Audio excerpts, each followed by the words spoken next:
Would it be appropriate to talk about revelation? About? Revelation. Yes. In the story of Enoch.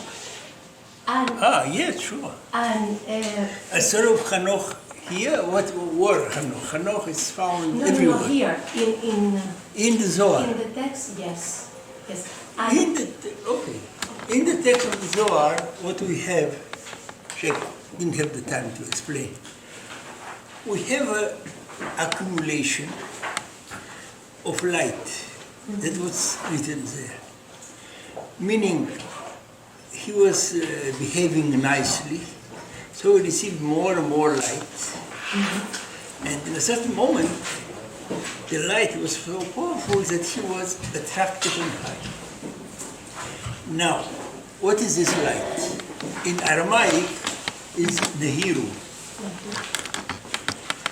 In my opinion, this light is the Zohar, meaning the luminosity. He accumulated his body, the luminosity. In a certain moment, what's written in the Aramaic text, Ashlimu, he was perfect. So he was attracted on high. So that's an idea which has sources, it's not only in the Zohar. The idea is that someone, when he performs the commandments, that's found in Rabbi Ezra of Gerona, he makes a deposit of light on high. When he dies, he is brought there like a magnet. Make a deposit in the bank there, it's waiting for you. And then, what the meaning waiting? The soul is attracted to the. On this issue, I wrote a whole article, including it in English. But not the Zohar, I spoke about Rabbi Ezra of Gerona. So that is the background of the Zohar. Meaning, light is not just light, it's something divine. You accumulated it. Okay, but is synonym of wisdom? Wisdom?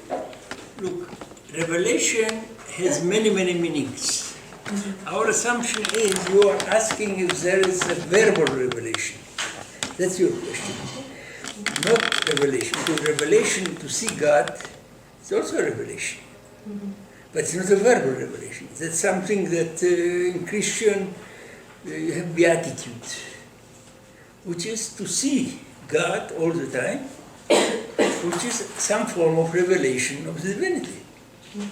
So that's one type of revelation.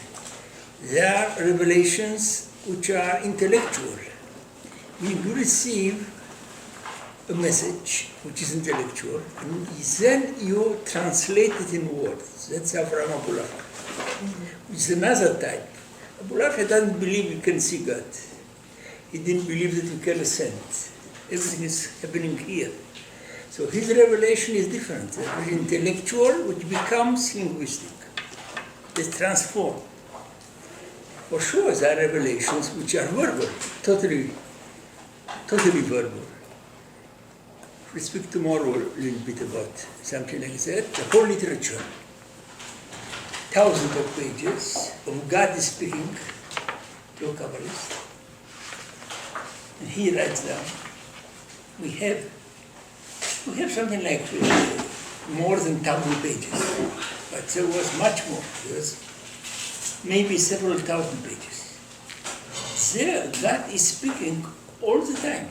That's verbal revelation. So the revelation has many forms.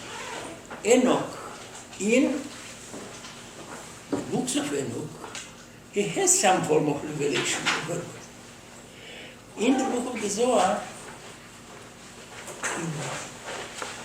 the book he received is not the book that he wrote, but the book he had.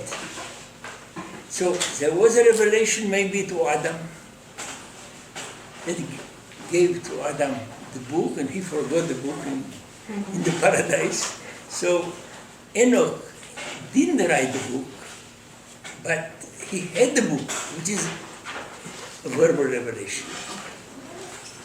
Okay, and So, what is the mission of Enoch? To keep the secret of this knowledge, or to reveal it? I already discussed this issue once. The Kabbalists are using the term secret a lot. You asked? Someone asked me the question. I think Yes, yes. Not always a secret is a secret. For that term, a secret is a revelation. If someone says that the world has a secret, Castile, for example, he is using secret many, many times. On each pages you can find several times secrets, but he is revealing the secrets. He's telling you there is something important here. He calls it secret, but then he's revealing. There are other Kabbalists, like Nachmanides. When he says the secret, you cannot know what is there, because it was supposed to be transmitted only orally, and only to few people who were his students, and they didn't reveal the secret. So there are Kabbalists who are very conservative, like Nachmanides, saying that the secret here is a serious statement, but very difficult indeed to penetrate what is his intention. Jugatila and also Abulafia, they said the secret, and in 1 minute I can tell you what the secret. Because they wanted to sell their doctrine. So secret was a certain way to say that's very important. And I know it, and I'm telling you. So that's a difference between secret in Nachmanides and his school, and secret in Abulafia and Jugatila, and to a certain extent in the Zohar.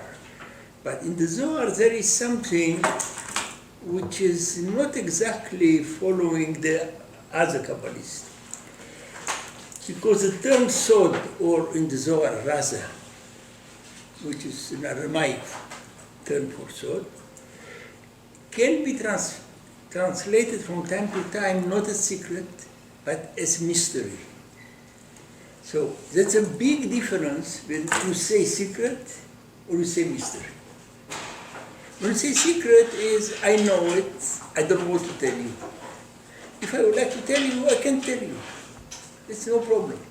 But now only I have it, and I can disclose it to you. When you say mystery, is I don't understand exactly, and also I cannot tell you exactly, like in Christianity. Christianity, a mystery, is something very important religiously. It is related to a certain form of experience, but it's not something very intellectual that you can transmit. So the terms used are the same. Different Kabbalists are using differently the same term, having in mind different concepts. So I cannot tell you, I must see each text to tell you what nuance is found there. One nuance is to say, come to me, I shall tell you. I know, I can tell you. That is secret. Nachmanides is saying, look, you shall never know. Only my students will know. The Zohar, not always, is telling you, that's a mystery, a big mystery, like Enoch. It's a big mystery, I cannot tell you exactly. So, when I write in English, I try to distinguish between the translation secret and translation mystery. What happened in scholarship, scholars of Kabbalah, including Jewish scholars, are translating in many cases mystery, because they are writing to a Christian audience. And in my opinion, that's a mistake. From time to time, we should use mystery, especially in the book of the Zohar. But in most of the cases, the better translation would be secret. Which you can see in the text, that he's telling you the secrets of what mystery is here.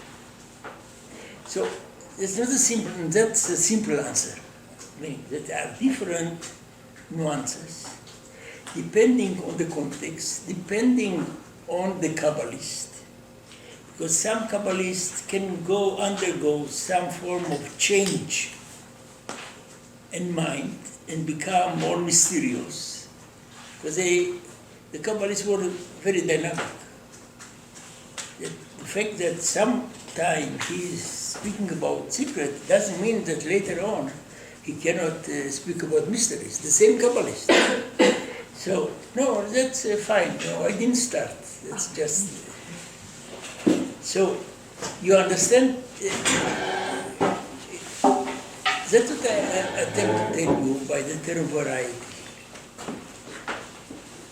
People believe Kabbalah is unified, homogeneous, which is simply impossible, because they were acting and operating in different places, under different influences. They change their mind. And that's a serious type of understanding, to understand precisely what's written here, which is different from what's written by another Kabbalist in the same place.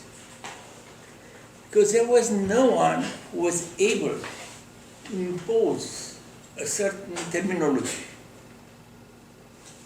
There was nothing like, how to put it, a pope of the Kabbalah would say, Kabbalah is X. There was nothing. Kabbalists, each of them, were studying, received some form of education, maybe revelation, maybe initiation.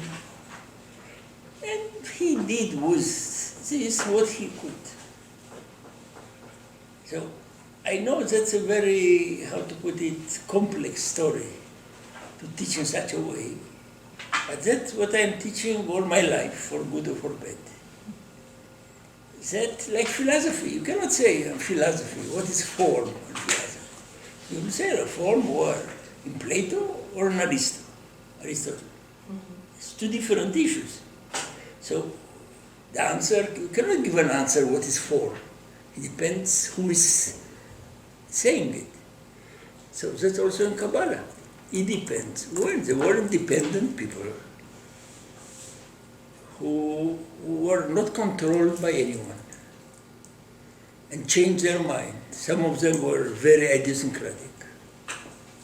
Tomorrow I shall speak a little bit more about it.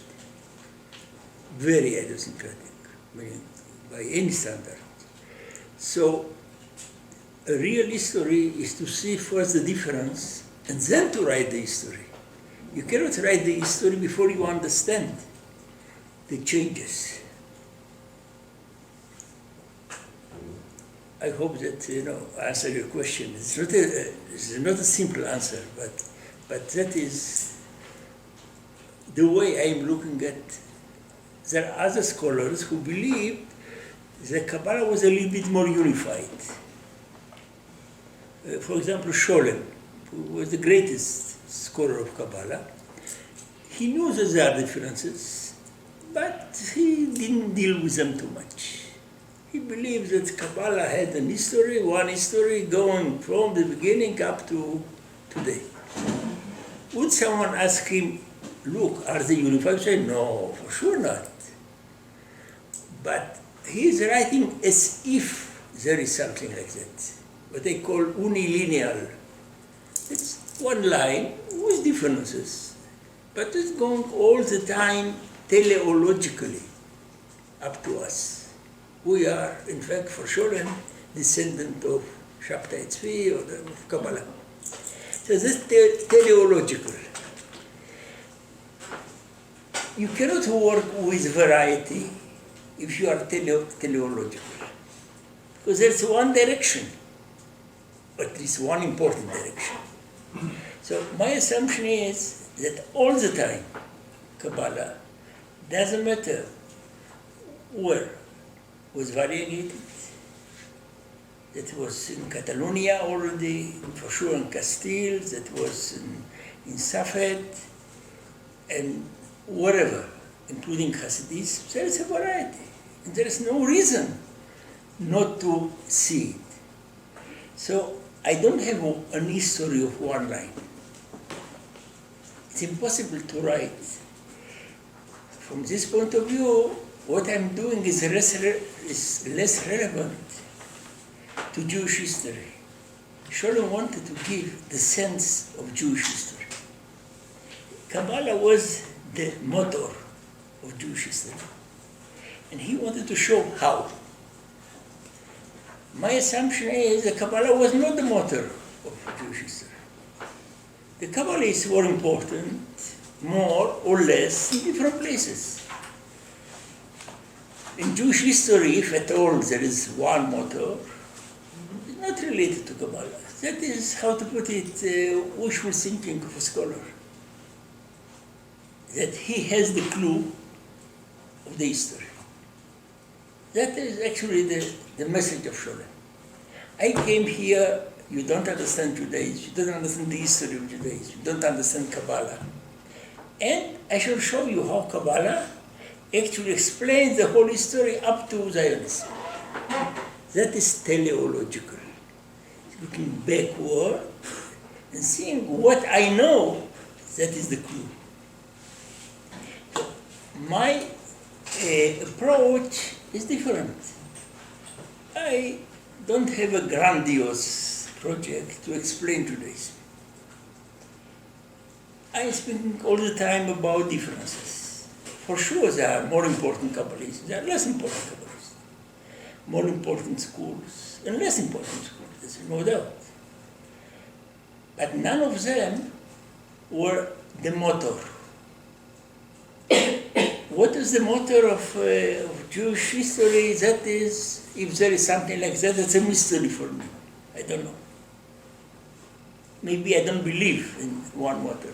This history doesn't have to have sense. For Sholem, history had a sense. It gave a meaning of what we are doing. I'm not sure there is in history a sense. So I don't attempt to explain the history. I'm attempting to explain texts or systems, different systems, without claiming that I have the clue for understanding what the historians don't understand. What is fascinating is that Sholem convinced the historians that he has the clue. And if you look in books on history, of Jewish history, written by professors of history in Jerusalem, you'll see that we historians don't understand it, but that's the clue. You read Sholem, you'll understand. It's Javier, and they are working with the assumption that we discovered, in fact, the secret. We indeed cannot understand too much, but we rely on Sholem. And that happens also in the United States with important Jewish intellectuals like Harold Bloom or Robert Alter. They assume that Judaism is what Sholem wrote. If you read Sholem, you understand Judaism. Because they don't have any other way to understand Judaism. Not only the Cynthia Oisig and a variety of very important figures. When you tell them that, but look, show me what did you find, what you say. I say, Sholem said. Okay, Sholem said, very nice, but I need a text, not that Sholem said. So when I wrote my book that was translated in Kabbalah Perspectives, in America people didn't believe that that you're crazy. Sholem is the truth. You cannot argue with the truth. I'm telling you, I heard this. You argue with the truth. And that we're speaking about very intelligent people. I don't speak about stupid people. I'm speaking about Harold Bloom, for example. He told me, look, how can you write something like that? That's against the truth. Slowly he understood that it's more complex. There are others who, up to this moment, wouldn't speak with me. But say, that is blasphemy. I think about secular Jews. That's blasphemy. The meaning, that is the truth. That's what we knew about Judaism all our life. In a moment you come and say that's not true. So, the term variety that I use here is much more important than I can tell you. This variety is obvious in Castile, more than in any other place before. For the reasons I told you, people came here, there were interactions and changes, etc. But this variety remained, it didn't disappear. Because the writings, different writings, continue to exist and inspire people. So my basic assumption is related to this issue. Let's listen to what the Kabbalists are saying. Don't tell them what to think, what they should say. That serves our agenda. Let them speak. That's why I'm bringing you a text. And I don't give lectures. That's all my life. I did it, I believe. No?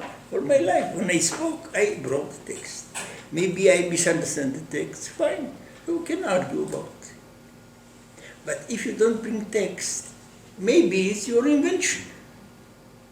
Very easy to invent and to say, oh, is that true? I don't have a text now, tomorrow I shall find it. No, I would like to see the text now. If you don't have the text now, I cannot believe or not believe. So, that's a much longer story, going beyond the term variety. Variety is always more difficult than one system or one Kabbalist. Because you cannot understand one without understanding the other. Because from time to time that's a controversy between them. People don't write just alone. From time to time there are polemics. Those polemics are very, very important. From my point of view, they're the most important aspects of the study of Kabbalah, to study the polemics between the Kabbalists. Why? Because in the polemics, people articulate their views better than when you write a book. When you write a book, you write whatever you believe, and that's fine. But in the moment you are criticized, you must sharpen your thinking and your formulation. And then you see the quintessence in the moment of the polemic, you see better the differences.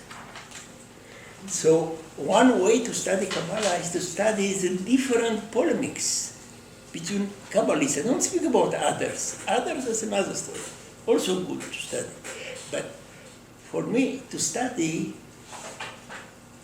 what one Kabbalist is criticizing the other, that is the most authentic document. That I can see actually what someone had a problem with the other guy is telling me that what I believe is not Kabbalah.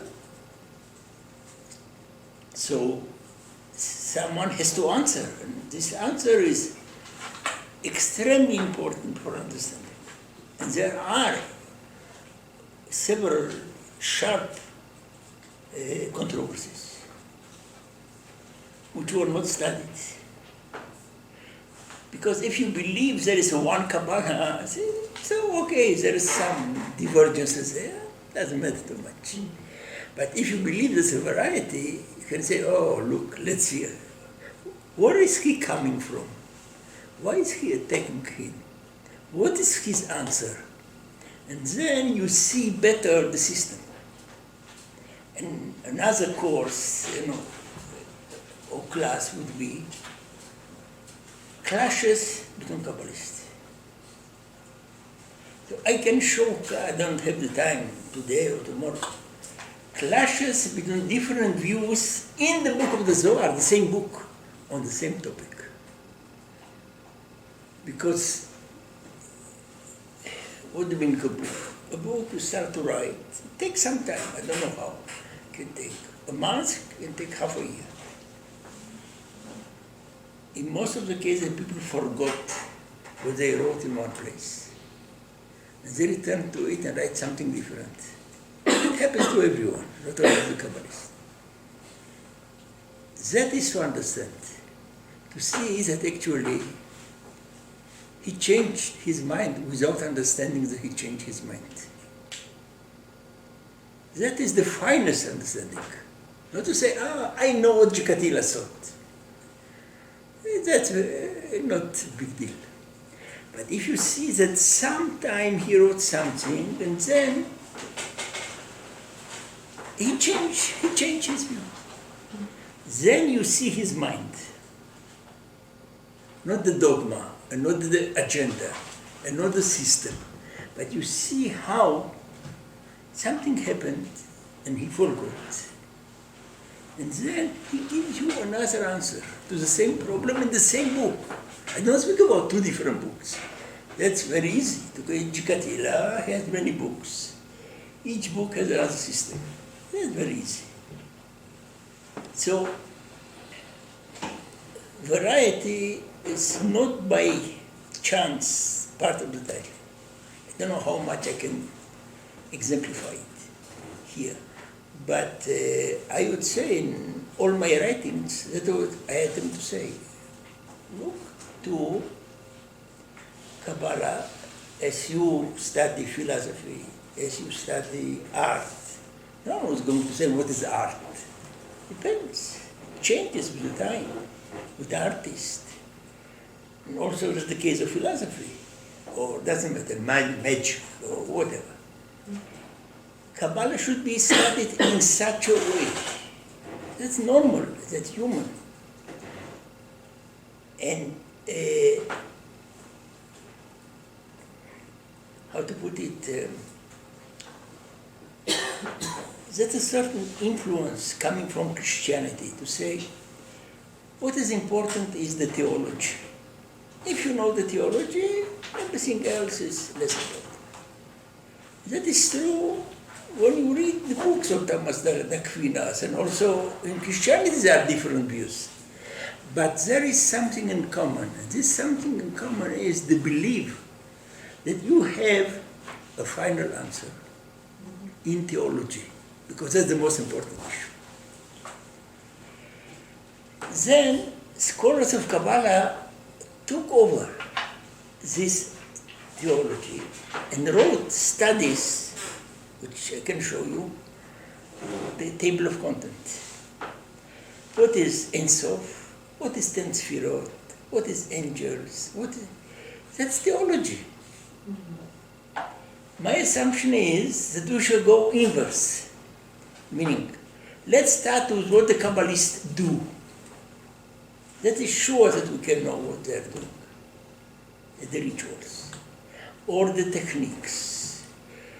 Let's study this issue, and that's an ascending.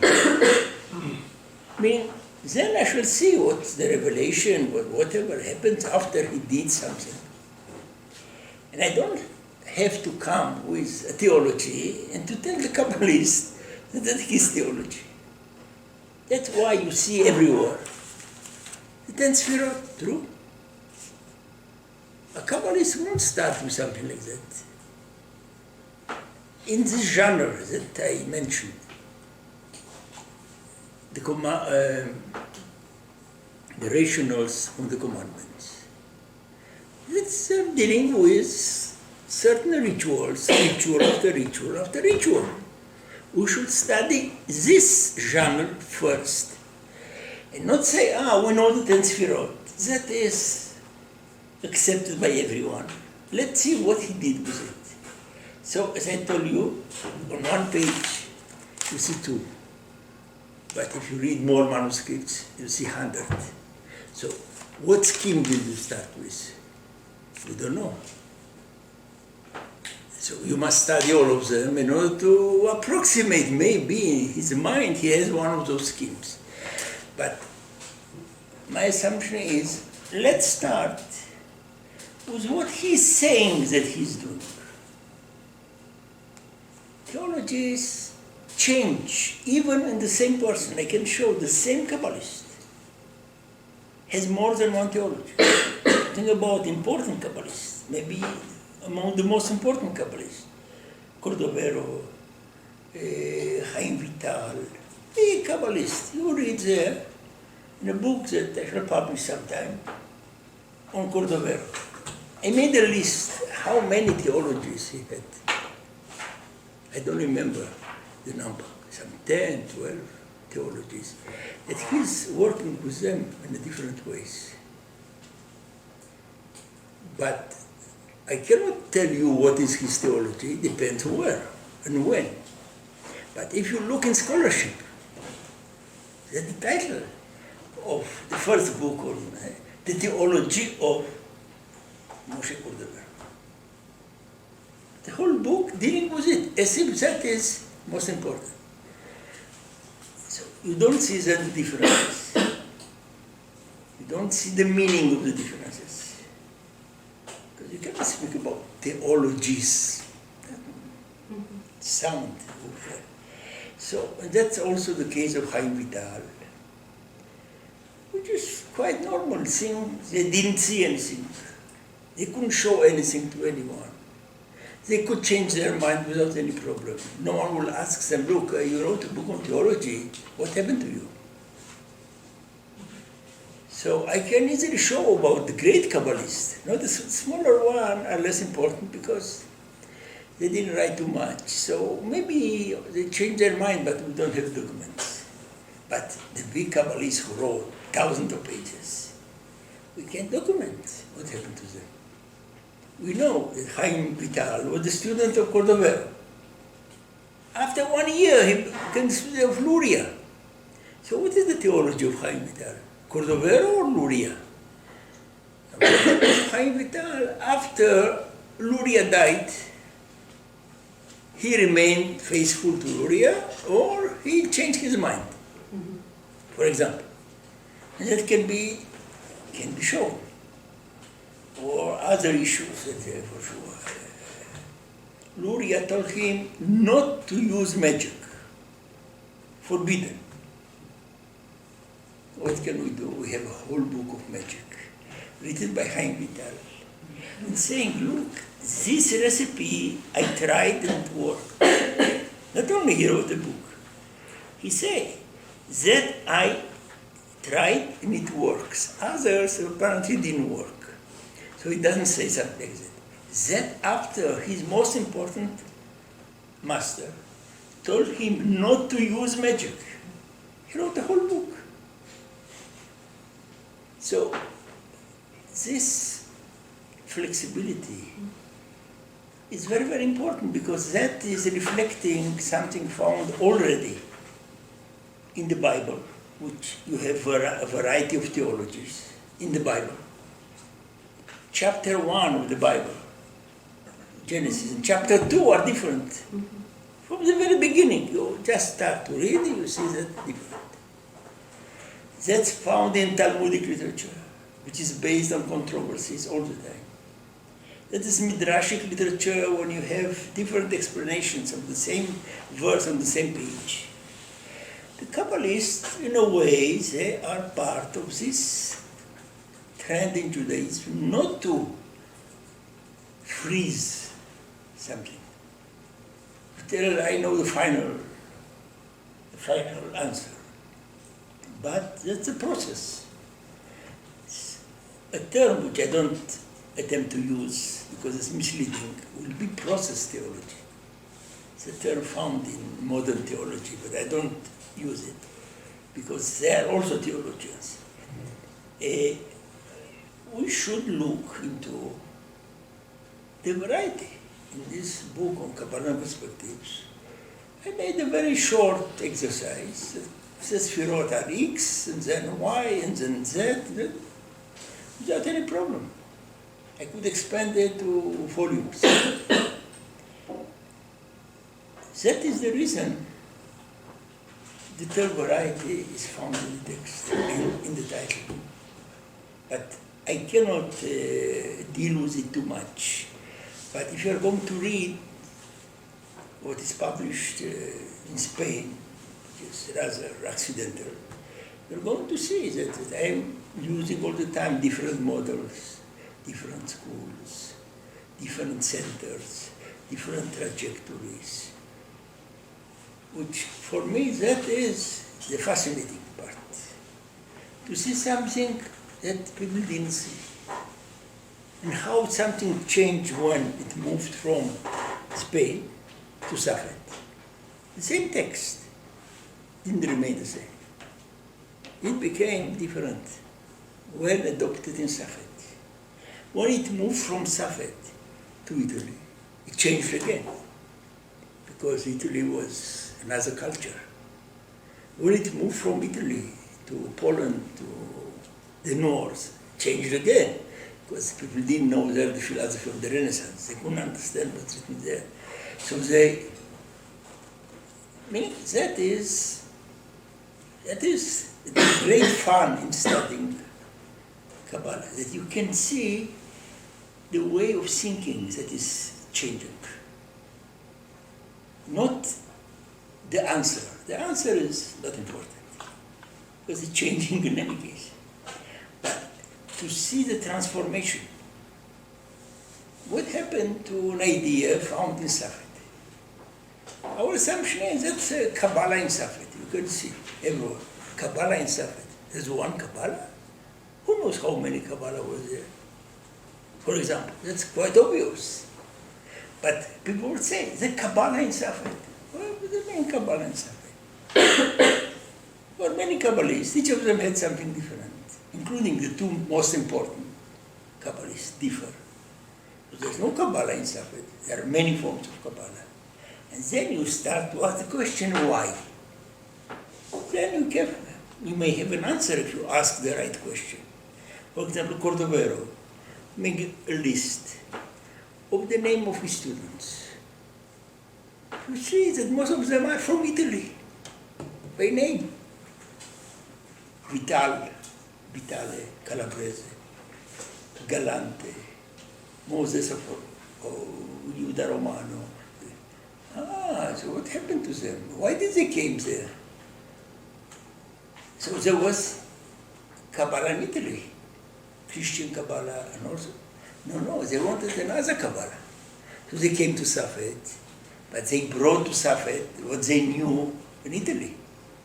So Italy is found in Safed, for example.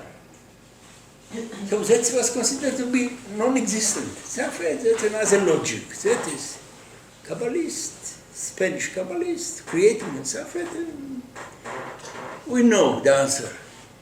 Expulsion and all this stuff. When I see the list of the students, hard to believe. Most of them are Italians. Some of them returned to Italy, came from Italy and returned to Italy. So they brought with them the Renaissance culture. But they wanted to have something authentic, not Christian Kabbalah, they wanted to have real Kabbalah. But they brought with them the interest of the Italian Renaissance. And then they disappeared. Came Luria, the list of students. There are 2 Italians, but most of them not. So you see the change. And that's just examples. Meaning there is something deep going on in the fact that people today, and also scholars, look for an answer in Kabbalah for their problems. Why so many people are interested in Kabbalah? Because that's confusion, and they don't believe in, how to put it, the ancient religions or theologies. They look for something, for an answer. I don't look for an answer. My answer is, when people are asking me, what do you learn from Kabbalah? I say, I hope nothing. So that's my answer. I hope that I didn't learn anything. For me, that's an intellectual game, not a source of personal inspiration or something like that.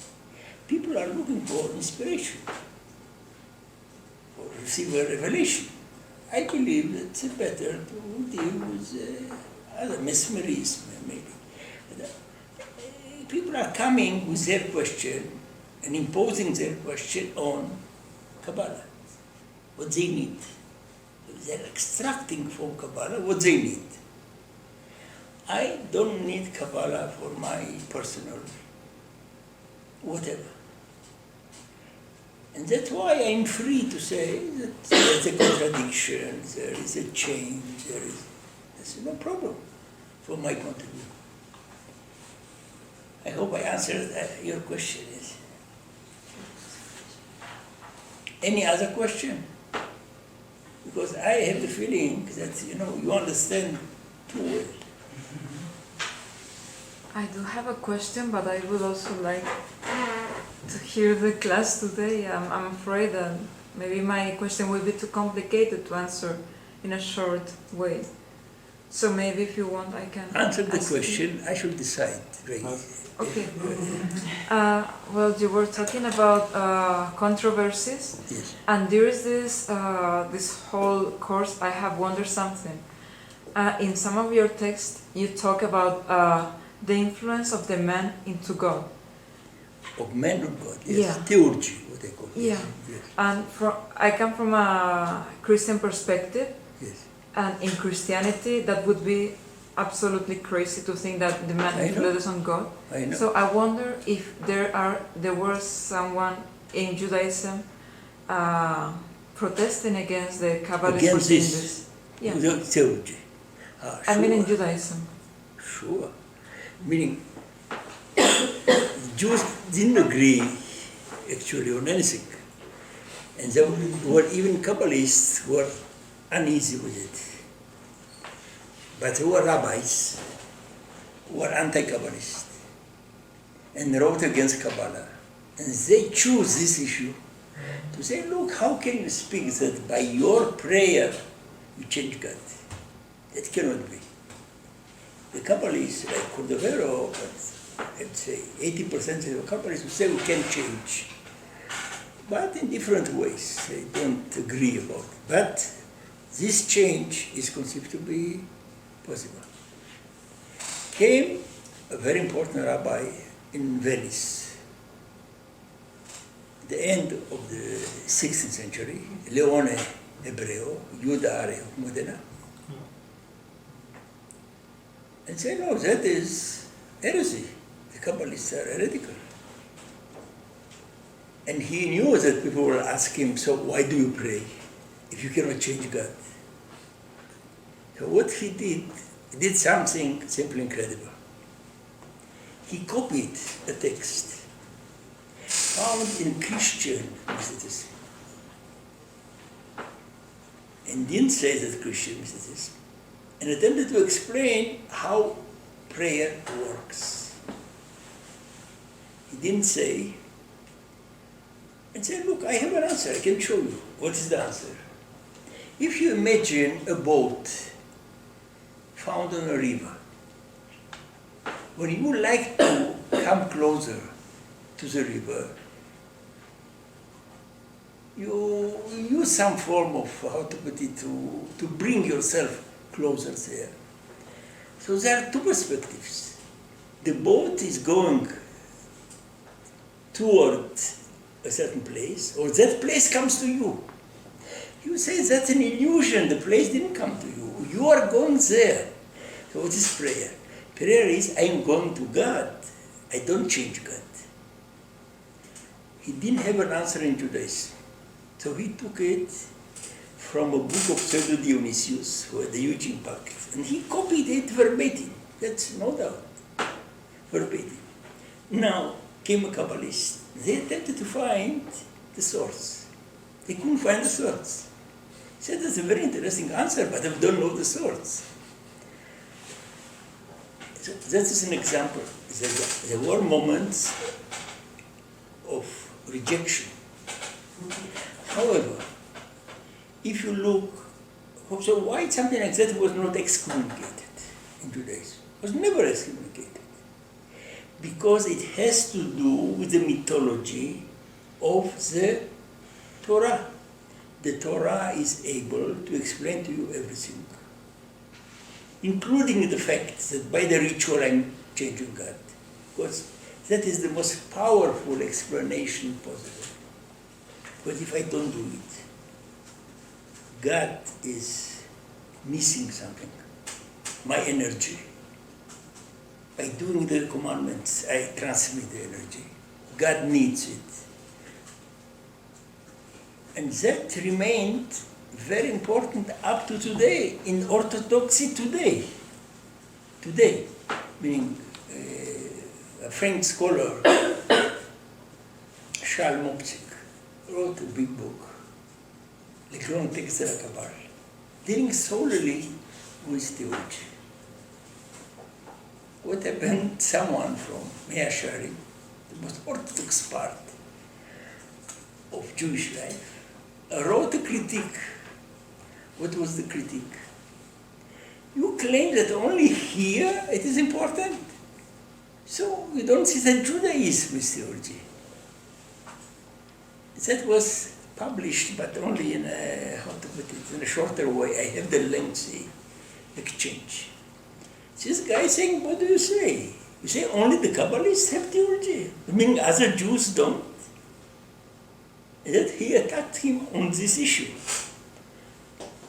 I hope sometime to publish the full text written in French to show how someone, an Orthodox Jew who is not a Kabbalist, he was insulted by the fact that, as a non-Kabbalist, I do nothing.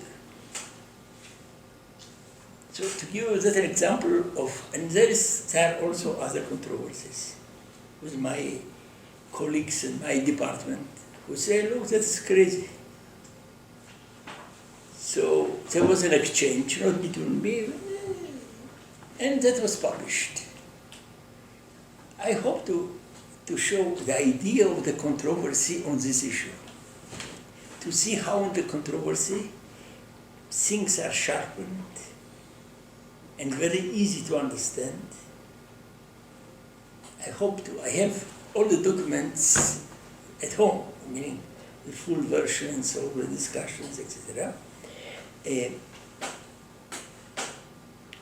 are different forms of Judaism, meaning philosophy is of the Enlightenment. Jews won't say something like that, because they were influenced by Kant and Hegel, and their vision is just a philosophical vision. They cannot hear this line.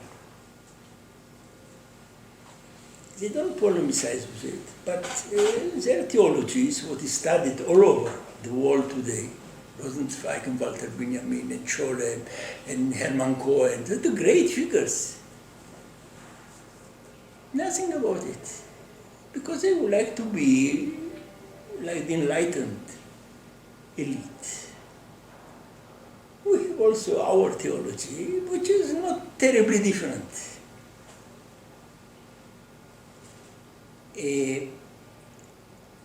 Who is reading in the Orthodox communities those writings? He didn't hear the names even. What is conceived to be the great contributions of Levinas and all this stuff. No one reads in Orthodox Judaism those theologies. They are alien for them. They are coming from the Kabbalistic sources without knowing that Kabbalists. They believe that Judaism. So that's a long story. What is heresy? Maybe heresy is to believe there's only one God, and he is not affected by anything. And he is playing cards with the angels. It's better. So theology is something that is a matter of taste. If you believe that that is a better theology, you accept it. I have no problem with it. But there are problems. Why would a God, which is perfect and statical, need so many people to perform commandments? It's a basic issue in Judaism. Why? You can say that's blind will. He decided in such a way and we don't understand, we just obey. Jewish elites wanted to have a meaning. And then they created what is called theosophical theological Kabbalah. Another Kabbalist, like Kabbalah, would say they are crazy. He was Maimonidean. He has the Aristotelian vision of God. God is an intellect who doesn't care about what I'm doing in the morning. So that's another controversy to show you how a Kabbalist would say about this issue. Look, that's childish what you say, you know. For example, those are, in my opinion, the great questions. Not if Rosenzweig was different from Hermann Cohen, or different from Hegel, or different. It's, for me, it's small nuances. Small nuances. The problem is what happens with a system which is performative and is looking for a sense. So how do you make sense of it? If you are unable to make sense, this system disappears. Or what happened in Christianity, you say that's a mystery. We don't know, that's a mystery, believe that's a mystery. So Jews didn't work with mysteries, in my opinion. What you are supposed to do, you do, and the problem is if you have a meaning, you don't have a meaning. But you know exactly what to do. In Christianity, you don't have too much performance, so you have mystery. And the result is it's a mystery. Or there is Satan. We are fighting the Satan. So every religion has another, how to put it, attempt to understand itself. So theology, in my opinion, is a very, very important trend in Judaism, which attempts to make sense of what is done. Okay, so I answered enough, I believe. No, so we'll go to something more interesting. And that is, the Kabbalists were interested for sure in the divine powers, in a dynamic, that's very important. Not just in the names, but in the attributes of the divine powers and their dynamic and their interaction to what we do. Also angels, as we've seen, but some Kabbalists, but especially in Castile, that I would like to emphasize. Theories of evil were very important. Now, that's not my observation. A Kabbalist, Isaac of Acre, who came from Acre, and he was for a while in Catalonia, and he knew very well Catalonian Kabbalah. He arrived to Castile, and he said, the difference between Castilian and Catalonian Kabbalah is that the Castilian Kabbalists deal with evil. That was written then, in 1295, roughly speaking. Meaning, that's a very important observation by a Kabbalist who understood. And he is also right. The fact that he said doesn't mean that he's right. But it's interesting to see that he attempts to differentiate. And to tell you, that is one of the most important differences. So, that is found indeed in a series of Castilian Kabbalists. Is the most absent in the earlier forms of Kabbalah. And later on, to the extent that evil was important, it was inspired by the answers found in Castilian Kabbalah. So as we make how to put it, a short introduction. There are many theories of evil. It's nothing like one theory. One theory, let's say the Platonic theory, means there is no evil. That's our illusion. Everything is good. We don't see the good part, so we believe it's evil. Evil is the negation of good. In itself is nothing, only a negation. That is found in Plato, and Aristotle, and a lot of philosophers, including Jewish philosophers. Another theory, and that is not accepted by the Kabbalists. Another theory of evil means there are two principles, good and bad, and they are fighting all the time. We, as religious people, we participate in this clash between the good and bad. We help the good to prevail.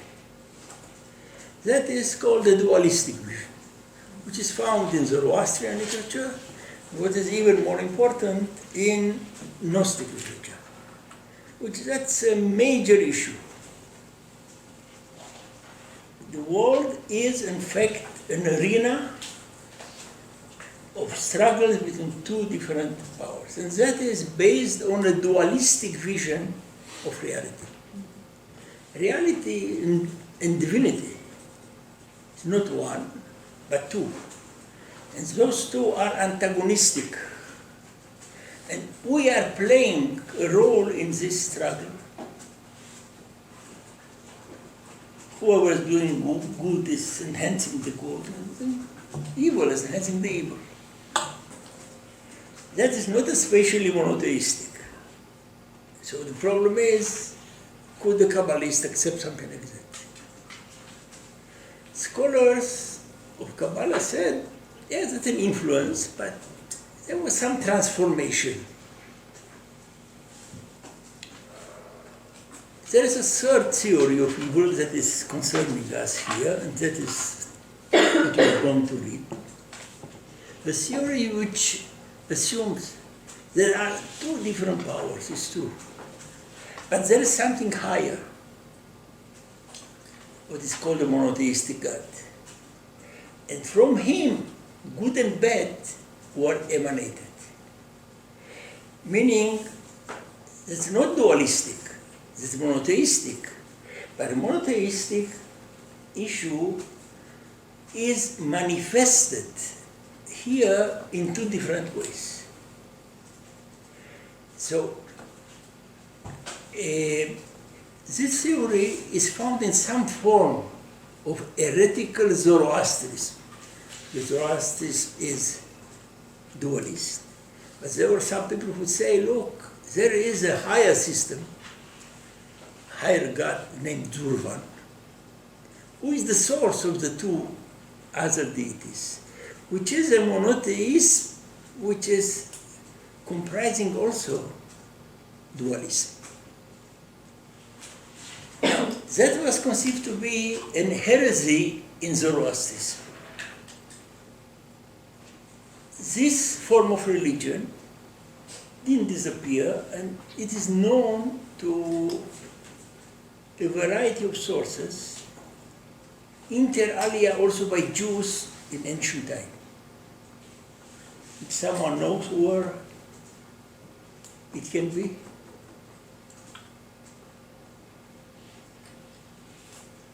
We have texts in Hebrew. That is the Qumran literature. The Qumran literature, there is a different ontology. There are people who are the sons of light, and the people who are the sons of darkness. But they believe there's one God. So this one God has an angel of darkness called Mastema, has an angel of good. That is found not once or twice, found several times in the Qumran literature. And people recognize that must come from Zurvan. As I told you, those issues didn't disappear. That you were in a cave doesn't mean that it remained in the cave. And my assumption is that either the Zurvanic religion, known by Arabs, and they translated some quotes, we have them in Arabic, I mean, obvious they were known in the Middle Ages, or the Arab sources, or the Qumran literature in one way or another, were known by the Kabbalists.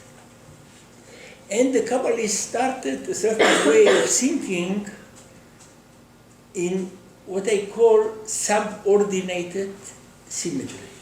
Symmetry is good and bad, but that is not independent, but is subordinated to a higher God. That's simple, that you can understand. However, that's not the most interesting part. The question started now, how did those two powers emerge? What God is that creates the evil? Here comes the interesting question. In Zurvan, there is an explanation, which I'm going to speak about it later. But this explanation is found also in Kabbalah and conceived to be the clue for understanding the Bible. Not the theology. It is a clue for understanding the Bible. So hard to believe, true? With the Bible, you don't have anything like that. You are sure, no? Not so sure. Look for a moment what happened in the Bible. I start with the later and then we should. The first son of Adam, Cain, was he terribly good? Not exactly. They say, okay, that's one example by chance. Then you go to Esau. He's the older. Was he terribly good? Not exactly.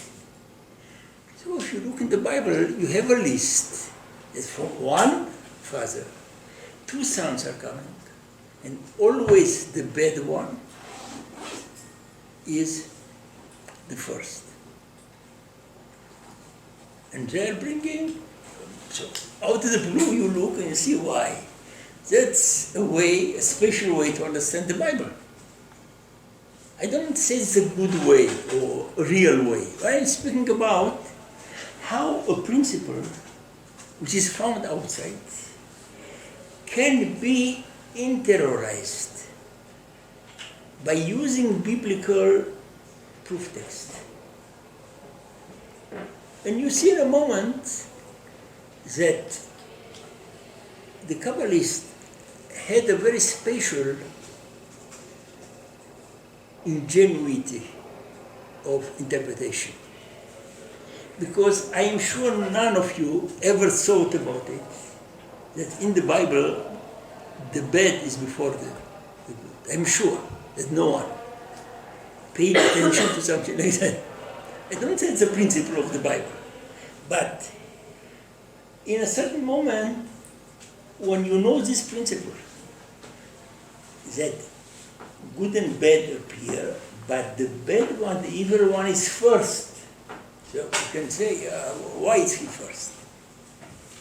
So the people would say, for sure, the first is the bad one, because that's a certain form of catharsis. And the good one appears after the bad was eliminated. So there is a logic here, which again I don't say that the logic of the Bible, but that we're going to see in the text discussed. That in fact they would say, for sure, that's a logical issue. Because if the good will be first, he will be together with the evil. So first the evil is eliminated, and then you can create the good. This principle was applied, we shall read the text, to understanding the Bible.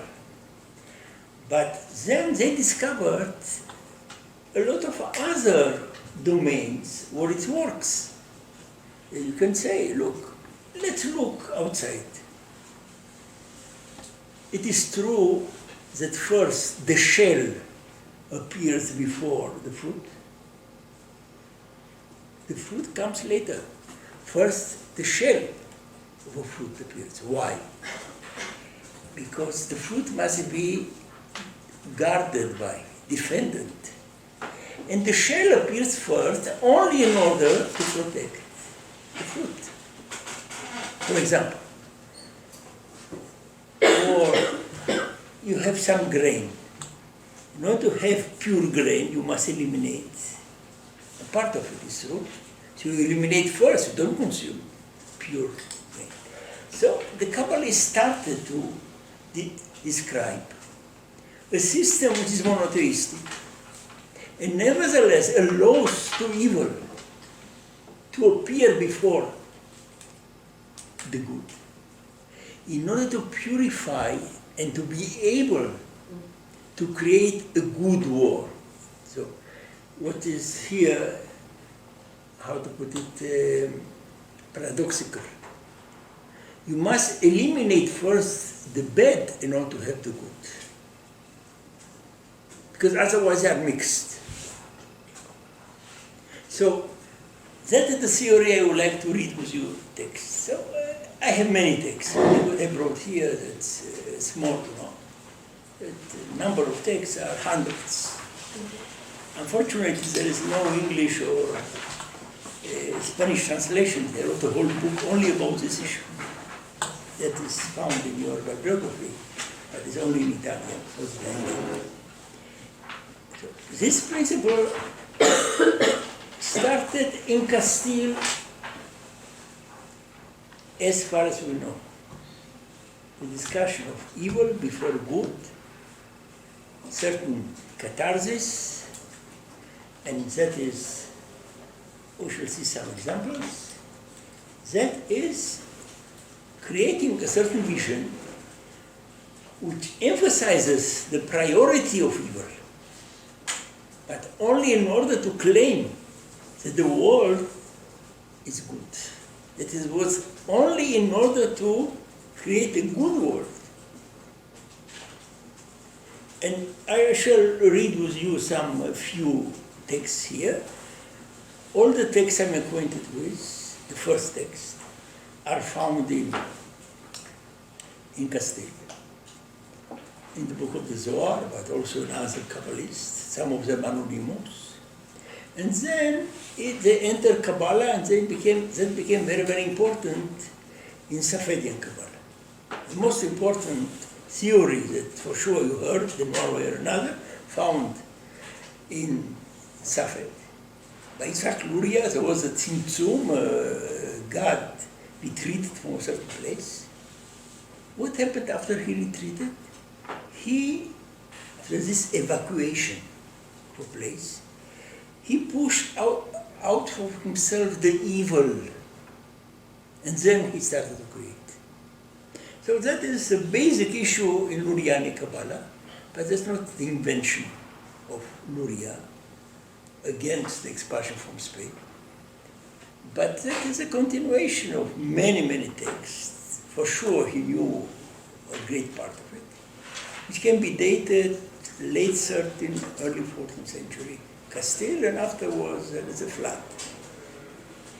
So that is the theory of evil. There are many theories, but what attracted the Kabbalists is something very dynamic. Not that there is a Satan, and we are fighting him. Well, that's too simple. But a vision which accepts evil and explains evil, but saying that evil is only an instrument to create something good, like the shell is necessary in order to have the fruit. Otherwise, the fruit will be attacked by doesn't matter what, for example. So they started with something which in a certain moment it becomes not evident, for sure. Read the Bible, that's enough to read the Bible. And then they go to the first part of the Bible, first chapter. What was at the beginning? It was darkness, it was chaos. Then God created. He created after the chaos. The chaos was before creation. People say, oh, look, you see. That's written in the first verses of the Bible. It was darkness, it was night, it was chaos. And that is the beginning. But God then operated in a way that He created then the light. But the light is coming after darkness. True? Always darkness is coming before the light, according to some Jewish traditions. For example, in the way the Jews describe the relationship between night and day. In Europe, the day started with the morning and ends with the night. True? In Judaism, it's inverse. The day started in the evening, and the day with the light comes after darkness. So no one would say that day starts in the morning. Is it clear? Yeah, that's the normal way. Meaning, if you look when you change in a calendar, you change in the evening. That's called the eve of Shabbat. What's the eve of Shabbat? Before Shabbat, that's the eve. Means that is the beginning. In the evening, and not in the morning. So that is a principle which entered very strongly the way of life of Jews. That you start with the darkness, and then you move to the day. That any Jew will tell you, Orthodox Jews, that's the way. I mean, they didn't know why. And I don't say that my explanation is the reason, but it's very easy to take this principle to apply it. If you look in the first verses, first it was night, and then it was day. So night comes before the day. That's chapter 1. So you see, so what happened with the Kabbalists? The Kabbalists attempted to make sense, not of the divinity, it's good or bad, but to make sense of things that you see and you act in such a way, but you don't understand why. In the moment you understand why, you see that for sure we must start with the night. God started in such a way. The firstborn is bad. I'm also firstborn. But you see in the Bible, firstborn are not very well. And then they said, look, we now understand the Bible. That's the real understanding of the Bible. It's not an understanding of the Bible. It's something, for them, very deep. You see, I don't use the term deep for Kabbalists. But they're saying, oh, now, there's a deep sense of something like that. That's a cosmic principle. Night and day, and firstborn, and the fruit and the shell. And how do the people they look and say, look, we understand now everything according to this principle. And we understand also the evil, because this evil has a meaning, because after it, the good will come. So in a moment you understand something very, very important, and that is the exile. Exile is coming before redemption. For sure, now we understand the exile. Exile is just a phase in a longer process, which includes afterwards redemption. So you can see how attractive such a theory, which in the beginning appears to be very bizarre It has nothing to do with Judaism. But in a certain moment you can explain history, you can explain the Bible, you can explain nature, the calendar, everything according to a theory which is, in my opinion, imported from this heretical form of Zoroastrianism, adapted by the Jews and put in service of explaining many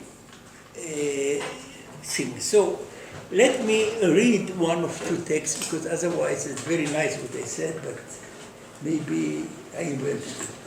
So the first text I shall not read, that's a simple text.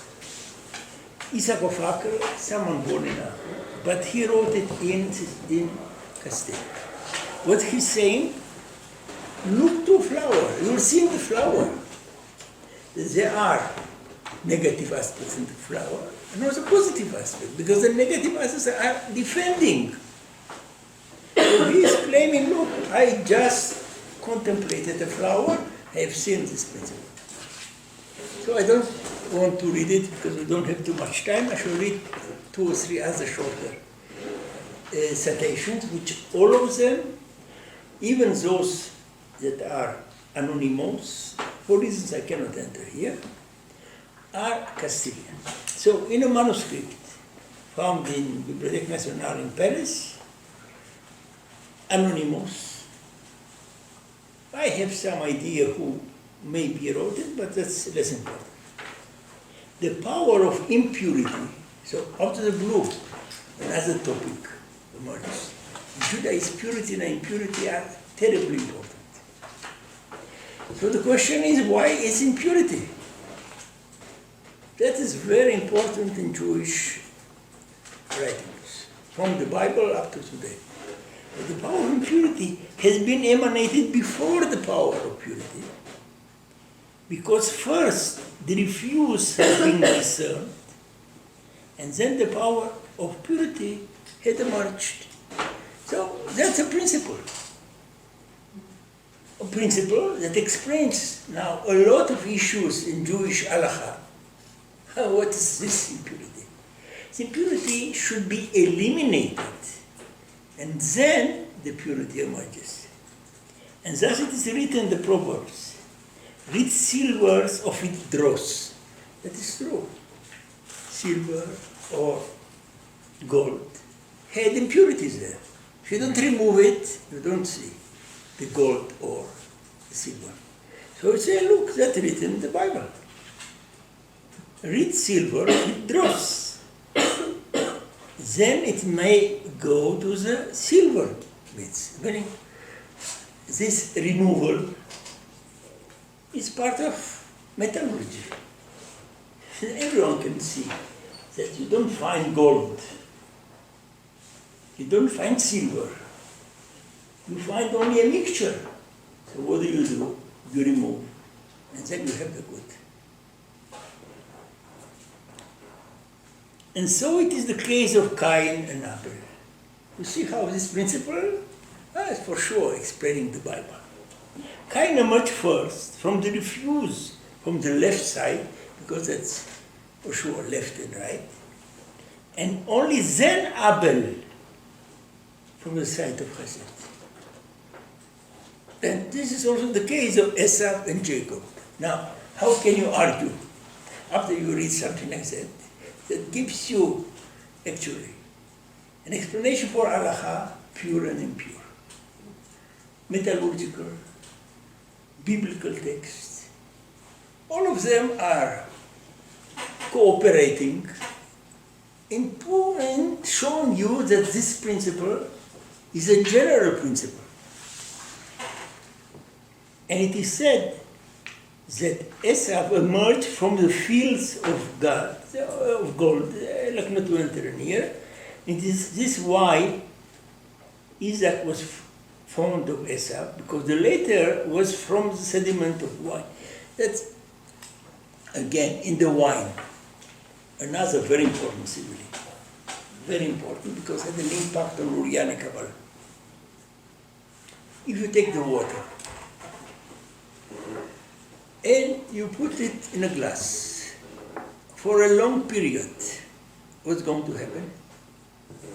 You're going to find here some ingredients which you don't see. The ingredients are found all the time, but you don't see. If you like to have pure water, you must leave it for a day or two. Then you're going to have the pure water here and the ingredients here, the refuse, the impurity. So they are working with this principle very much. It's a very important principle. Evil, in fact, is found, but you cannot see it. You must observe it and attempt to eliminate it. But not that it is not found, not that our imagination is something substantial, but it's not seen. Now, that is taken into the divinity. God has the element of impurity, but we cannot see it as we don't see the impurity here. You need a process to see that God must eliminate from himself the impurity, and only then he can start to create the world. So their simile is this simile. Evil is found everywhere, including in divinity. However, it is in many cases invisible.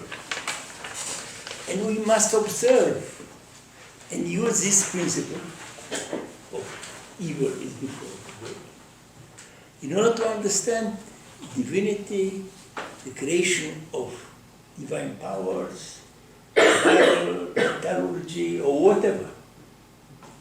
And that created a certain attitude, which in the beginning people believe that's a negative attitude, giving to evil priority.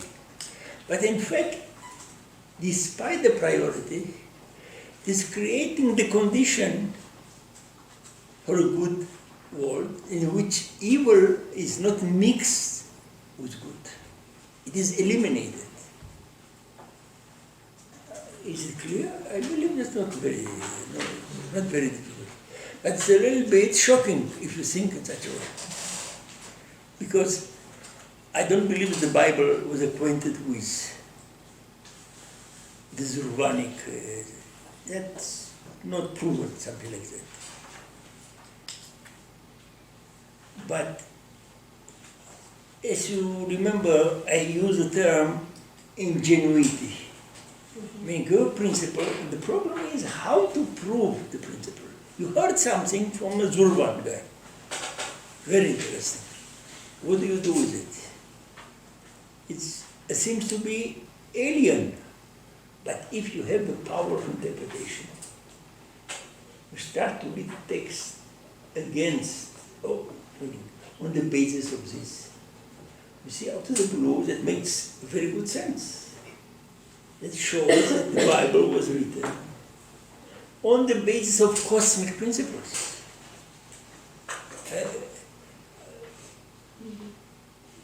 I don't tell you that's true. I mean, don't misunderstand me. I attempt to show you how the Kabbalists are thinking, not that's reality. They are thinking in a way which attempts to make sense of many, many dimensions of reality. And also Judaism. So, another text written in Burgos. So again,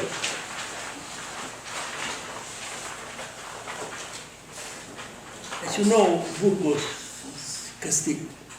That's one of the first, most important Kabbalists in Castile. Moses of Burgos, we don't know exactly when, but apparently he was active around 1260 up to 1280. He is one of the pillars of Castilian Kabbalah, because he had students who were very important.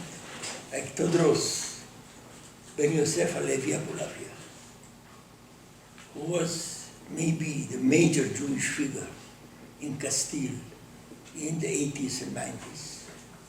Tomorrow I shall speak about it a little bit. So that's a very important Kabbalist. The Kabbalist who was the teacher, in fact, of the most important figure in Castile in a certain period. So he is capitalizing on another text, which we didn't mention earlier, a rabbinic text, a very important rabbinic text, which is hard to understand.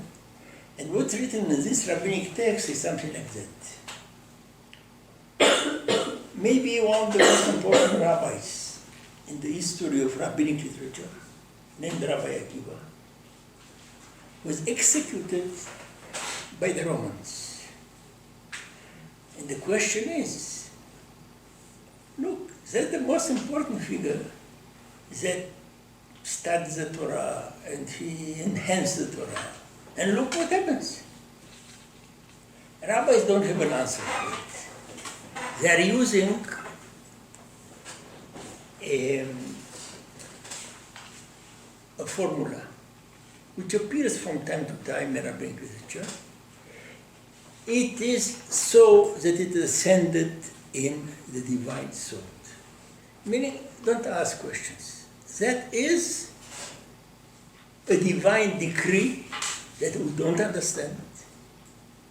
And they are using the Hebrew formula, Kach Allah b'machshava, that is ascending in divine thought, and we don't understand why.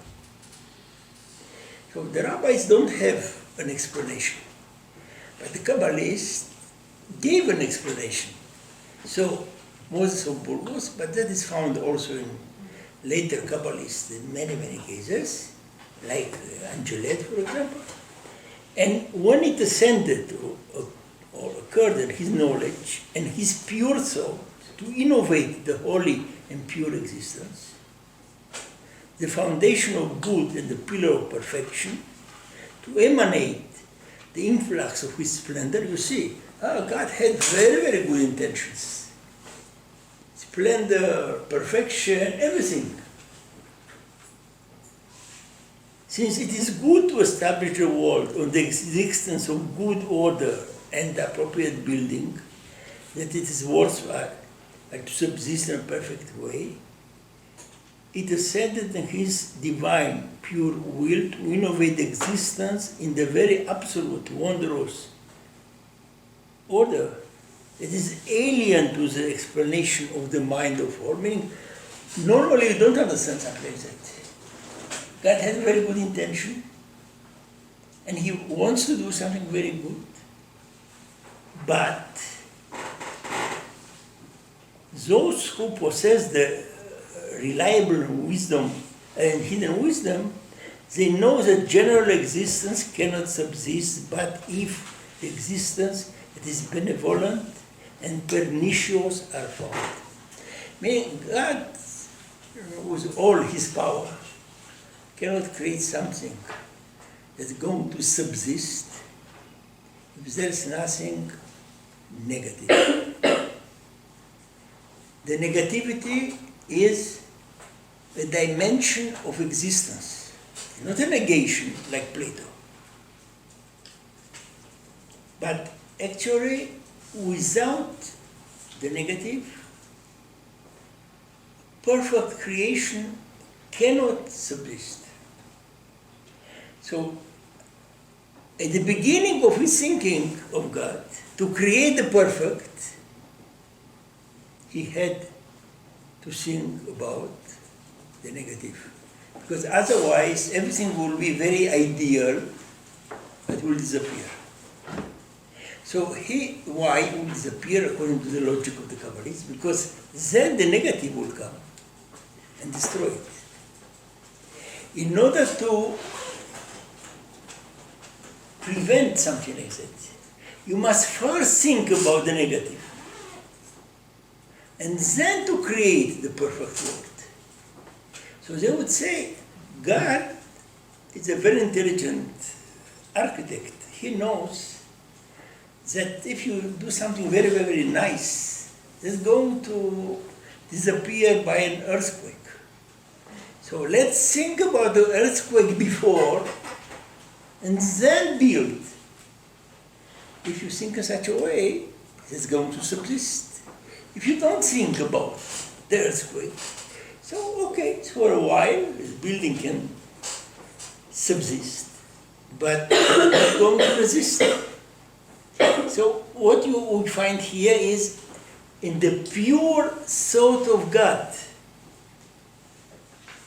there must be a consideration of the negative first. Not later you build and then you attempt to improve.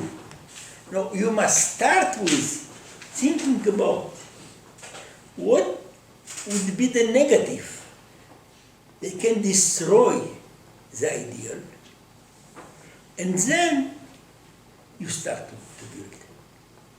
So here that's another type of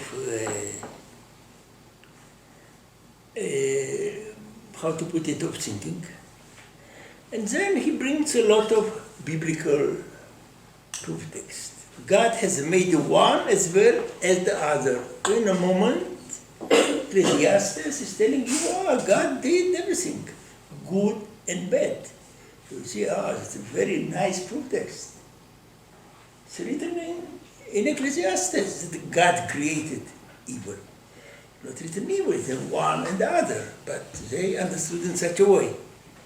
And Isaiah, he formed the light and created the darkness out of the blue. You see that God is doing not only the nice part. He created two things. And again, he produces peace and created evil. That is part of Jewish liturgy. But in Jewish liturgy, people didn't like too much this symmetry. So they changed. He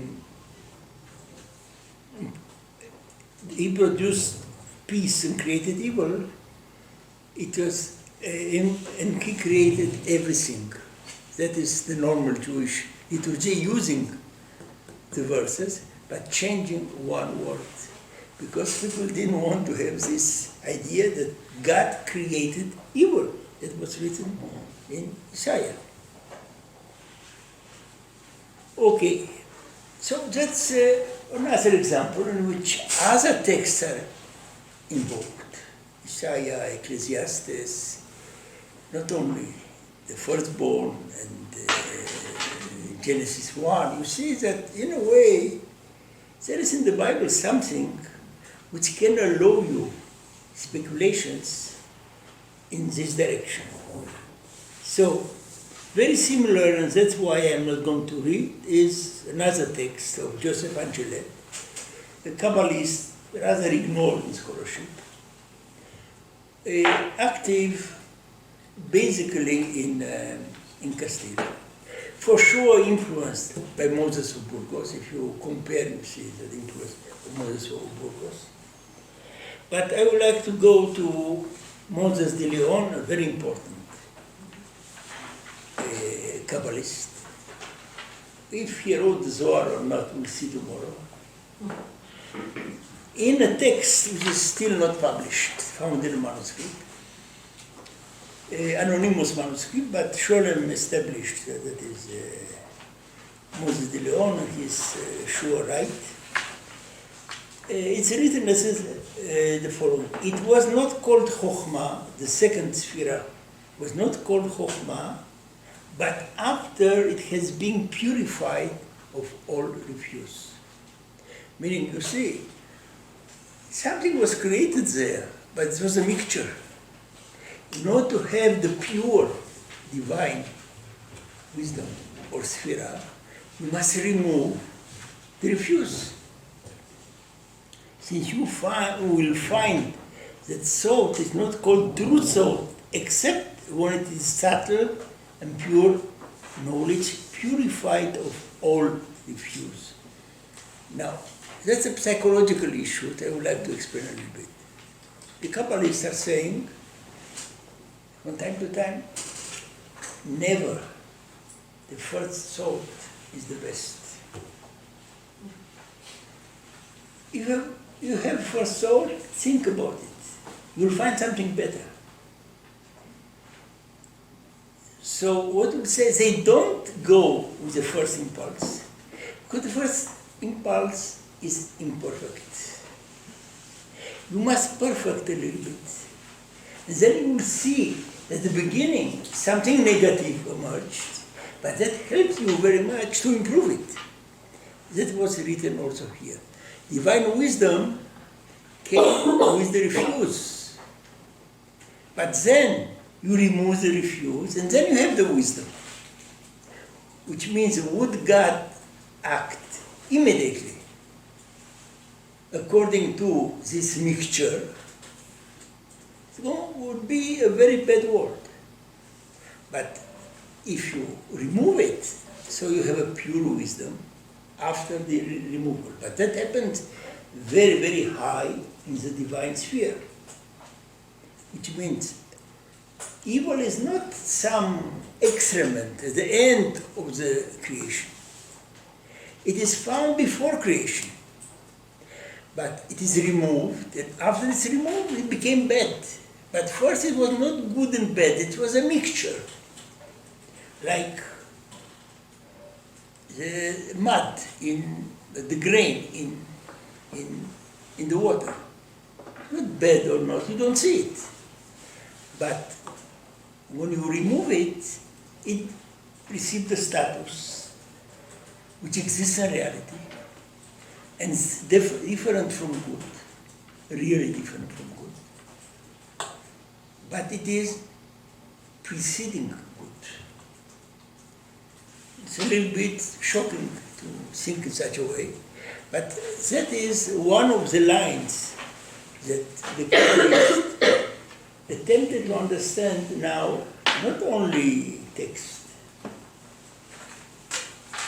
but their situation in the exile. If you think in such a way, you understand, if you like to call it so, you understand history. History also works in such a way. We are now suffering, but that's only the prelude of the good part, and that is the messianic utopia.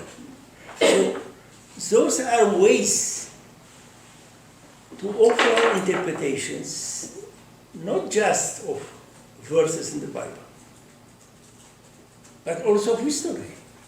And other texts which I didn't bring, but if you like, I shall one more text I shall read nevertheless. And you see an attempt which is fascinating from the conceptual point of view. I don't say that's true, but it's fascinating, the mode of thinking. So that's what I find interesting in Kabbalah. You have modes of thinking which are unknown. Even to scholars of Kabbalah, people won't say, that's, that is unknown. That's a great part from the manuscript. And what was published, people didn't read it in such a way. So that is, if you ask me what is fascinating in Kabbalistic, I didn't say good, I didn't say real, I didn't say deep. Certain literature in which people attempted to make sense of their life and their ritual. For this sake, they created systems which are fascinating,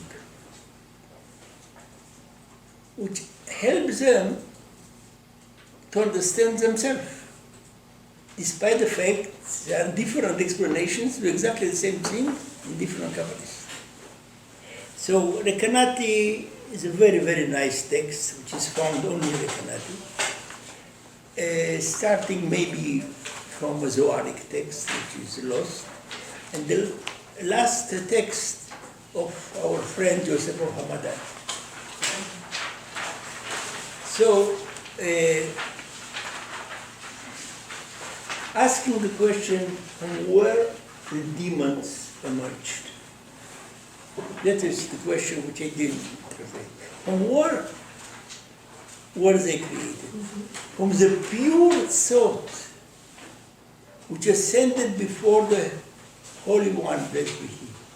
An angel was created, and from the thought of calamity, a demon was created. That appears in the divine thought. Means that a divine creature. It's not an accident. It's not a rebellion of the angels. That was premeditated, redone.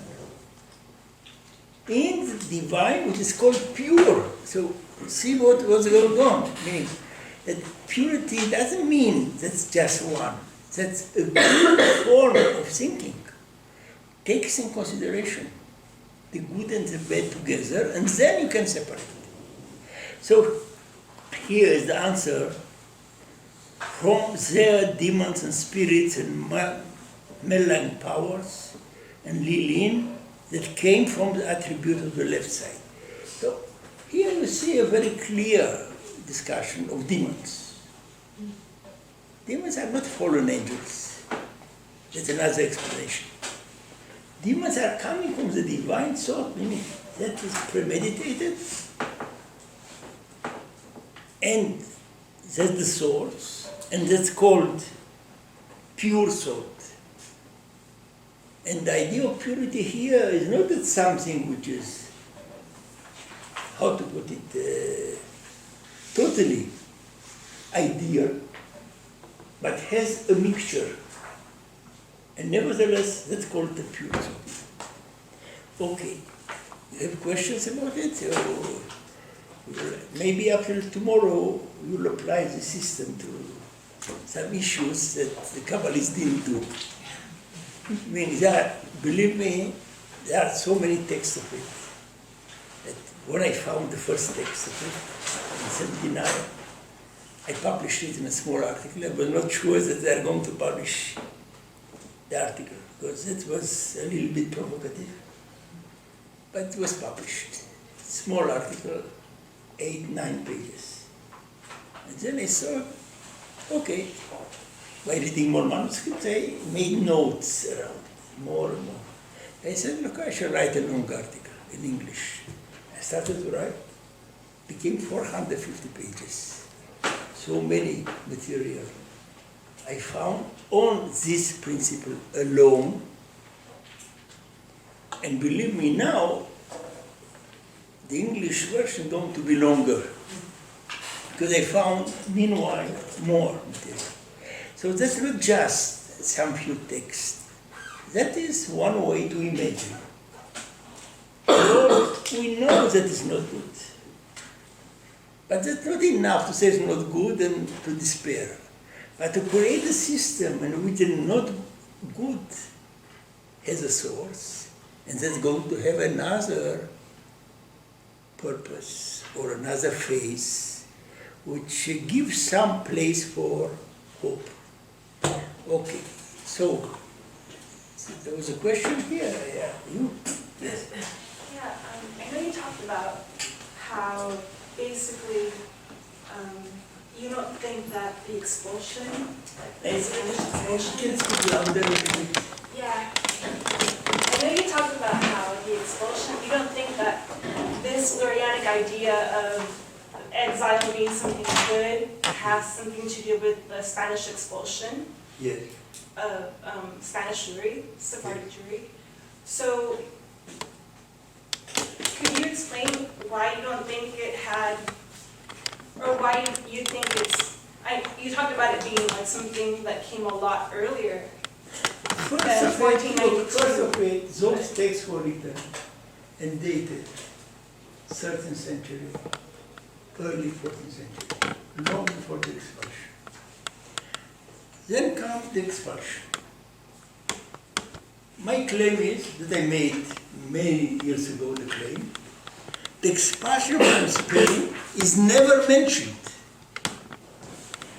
in Safedian Kabbalah. Never. No, not important. Not marginal. I claim never. People, it was scandal. Believe the expulsion is the clue for understanding the history of later Kabbalah. So my claim is never. It was 40 years ago. I didn't see one moment. We speak about many thousands of pages written in Sanskrit. Most of them by Spanish Kabbalists. Some of them children of the experience. They don't use the historical moment. That's the fact. You can explain it in more than one way. But let me speak about the fact. That's a fact. You would like to say that is an important moment. Show me. You cannot show. But in any Kabbalist,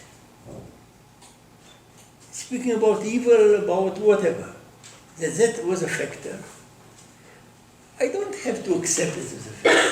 That is just an invention. Now, not that expulsion was not a very important moment in Jewish life. No doubt it was. However, many people who were in shock didn't create. I'm speaking about those people who had a worldview. And their worldview was more powerful than history. We assume that history, are affected. We are affected by, and we are explaining. I'm not sure that everyone is doing in such a way. For example, to give you an example, this university. On the way here, there was written there. You can read it. That the International Communist International of Proletariat. True? That's written here. People believe in it. Doesn't matter what happened in history. We know what happened in history. How many people Stalin killed and all the others. That is written there. Why? Because their ideology is more important than history. So the Kabbalist ideology, in the way we read here, for them was more important than the fact that the Catholic kings expelled us. Terrible. But we have a system. The system doesn't have to suffer from the crazy decree of the kings. Who are they? So our assumption is that history is very, very powerful, and that explains. I don't know. We can see how agenda work against history, and people are ready to sacrifice their life. What's written here is nothing. Sacrifice their life for ideology. And they were not stupid people. So our assumption is that if we read history, we can understand. Oh, history is explaining. Maybe for some people, yes. I don't say, but I'm speaking about people who are very deeply indoctrinated. They thought that they have, like here, big explanation. So what would they say about the expulsion? Oh, expulsion is very positive. We suffer a little bit. But what happened? The Jews are returning to the land of Israel, it's true. This is negative or positive? For example, I give you an example, it's not a theoretical example. So, I don't remember, 15 years ago, there was a conference on the expulsion, the Antipasis. He asked me, we had very similar views, I must say, not only me, myself. Also, a very, very good historian dealing with Spanish Jewry, had a view very similar to me. He came to me, look, if you'd like to give a lecture, I told him yes. So the title of the lecture I didn't publish it, unfortunately, but the title of the lecture is taken from a text written after the expulsion. And the title of my lecture was from a limited existence to freedom. What do you believe happened in 1491? There was some inquisition here? Yes. Some autodafé was here? Yes. What was so good in Spain? People were afraid. What's going to happen to them tomorrow? They were seeing their brothers executed. So, it's true that they had to live here good positions. It was painful. But for people who had an ideology, that the Kabbalistic ideology, that is nothing. So our assumption is a little bit utopic.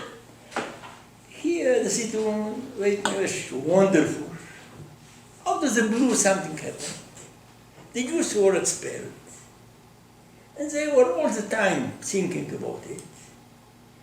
Would they do something like that? They would create the huge Kabbalistic literature written after the expulsion. So the expulsion triggered creativity. They had now to come. Let's say someone arrived to Northern Africa. Someone who knew Kabbalah. That was a very important cultural capital. He would tell them, look, I'm writing you a Kabbalistic text you never heard about. Because he had to establish himself. So that was a very interesting exercise, and that happened not only in Northern Africa and Italy and Ottoman Empire. The Kabbalists would say, oh, now Kabbalah is known everywhere. Once it was known in Spain. Now, there are many communities who are producing Kabbalistic literature. So, let me speak about statistics. In the generation before the expulsion, let's say 30 years before expulsion, and in the generation 30 years after the expulsion, before Safed, I don't speak about Safed, Kabbalists created 3 or 4 times more after the expulsion than before the expulsion. So for them, what was more important, it was this form of activity, not what we believe. People who had very good jobs converted. True? Abraham Senior converted. He remained here. The others didn't have the jobs of those who remained. So that's a little bit a simplistic vision. That people, all of the people were in trauma. Why? All of the people were in trauma. For sure, it was painful, no doubt. But people can recreate their life. To give you an example, after the Holocaust, a lot of people who were in the camps, they created their world and made business of millions, billions. Why? Some people were in trauma, and some other people were not in trauma. I'm speaking about those people who were not in trauma, who wrote the books. So my explanation of Kabbalah, and not of history, is the Kabbalists believed in a system very, very strongly. And they were living with the system. And what happened in history, for some of them, it was bad. But they were not paralyzed by it. Because they had a greater sense of life, rather than to have a good job or not. Again, I don't want to enter in the whole story of the Inquisition, autodafé. It was not the most ideal experience, it's true. 1391, it was not a very ideal situation. So everything deteriorated from 1391 up to 1492. People already had an historical experience. They knew that this is bad. So it was worse to go out or to remain. What do you think? When you see that it happening all the time it's becoming worse. For sure it's a painful experience to leave, to be pushed out, people died on the way, families were destroyed, no doubt. However, for people who had this agenda, for them it was not so important as we attribute to them. And in any case, if someone would like to make the point that it was important, show me a discussion by a Kabbalist. I don't speak about poets, philosophers, Abarbanel, etc. For sure, there are discussions. But I'm speaking about the Kabbalists. To what extent that influenced Kabbalah, not influenced everyone. So that's my answer. My answer is very easy to assume something like that. My assumption, you remember what I told you, variety. Were all the people expelled the same? Were all the people in trauma? All the people had to give an account of what happened? Or there were other people who were more creative and with all the sorrow and the pain. They found another place. From time to time, very good jobs in the Ottoman Empire, for example, which they didn't have to complain about expulsion. They received very nice jobs. Others went to the land of Israel. They all the time were saying that we shall go to Jerusalem or to somewhere. So, our reading is to read everything in one single color. Situation is always more complex. But in any case, if someone will come and show me 2 or 3 texts, I don't speak about many, what the Kabbalists would say, look, so terrible the expulsion, maybe we shall use Kabbalah to explain it. So I would say, okay, that's important. However, I would like to see. I'm speaking about, I wrote those issues, I don't remember when, 40 years ago, made a claim. People said, no, you're wrong, okay, show me the text. No text. So that is bizarre.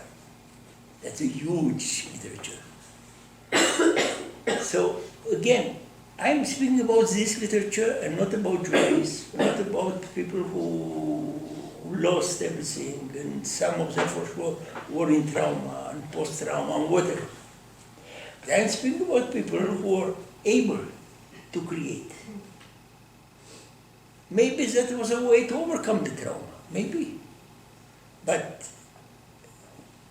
they don't apply Kabbalah to expulsion. To give you an example, Cordovero. What do you mean Cordovero? Cordovero is someone coming from Cordova. Not he, but his parents. That's, 100% related to expulsion. This guy wrote, I don't know how many, thousands of pages. One book of his is 30 volumes like those. One book, 30 volumes. He wrote 30 books like this. He wrote enough. No expulsion. No expulsion at all. That's my claim. So that's not a fact. He was interested in the book of the Zohar to comment on it. He was living in another universe. For him, what happened to his parents or to his grandparents, simply doesn't mention. Doesn't mention once. To say, look, there was expulsion. Even something like that, news. He doesn't say that it's good. He doesn't say anything. So, not to speak about Luria, who was Ashkenazi. So he was not connected with it. Maybe by his mother, maybe. But it's a very nice theory to say that we can understand the acceleration of the Kabbalistic creativity by expulsion. But you must bring some proof. If you don't have any proof, that is the proof that you are wrong. I'd say something very, very sharp. there is no single mentioning of the expulsion. Even one which is found, which believe me, I wrote about it many, many, many times, Yehuda Hayat, who is speaking about the terrible what happened. He wrote it only to show that the book of the Zohar helped him to survive. Otherwise he wouldn't mention the expulsion. He wanted to show to people, look, I have a book which helped me in all those ordeals. And that's the real book that should be studied. And he's writing a book related to it. So he's using the expulsion to show that I have something much more important than expulsion. That's the situation. And that's, I would like to see one mentioned. I can show you other inverse situations in which someone living in Valencia and going to Italy saying, "Guys, how nice, on the boat, I learned how to write poetry. And now I'm writing poetry." Jubilation that I wrote an article about it. He's jubilating, saying, "Look how nice it is. You believe in Italy it was worse than in Spain." He's arriving to Italy, writing books in Italy. So, I know that's a very important issue. My claims are, how to put it, I believe it's not a simple claim. In 1992, 500 years from expulsion, there were many conferences in Toledo, Israel. You know what the meaning to come with such a theory? To say the expulsion was positive from the point of view of the development of Kabbalah. When you see the president of the state of Israel, Yitzhak Nabon, and we are all good friends. I see on his face that I said something terrible. What's the meaning? You take our Holocaust. What do you say? Is that something which is unimaginable? That I've seen with my eyes. So he's looking to me, afraid. What do you do? How can you say something like that? However, I published what I had to say, and for the time being, I didn't see documented, don't speak about general considerations. General considerations is there was trauma, was no trauma, post-trauma, all this stuff. Very nice. But that's psychology. You can adopt one psychology, you can adopt another psychology. That is, for me, games. I'm speaking about documents. I convince you? Yes. Thank you. Okay, please. I have a question.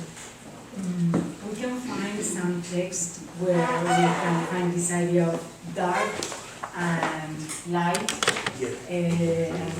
tamel, taor. Yes. But you have mentioned Yes. the impurity of God. Of? God. Yes. I mentioned And it's written can you here. explain a little more? It's the impurity of And God. where we can find Yes. this idea? I mentioned it. And that the Kabbalists are saying, not that I mentioned it. The Kabbalists said, if you like to make an experiment and see if there is impurity in God, you take a glass, you put water.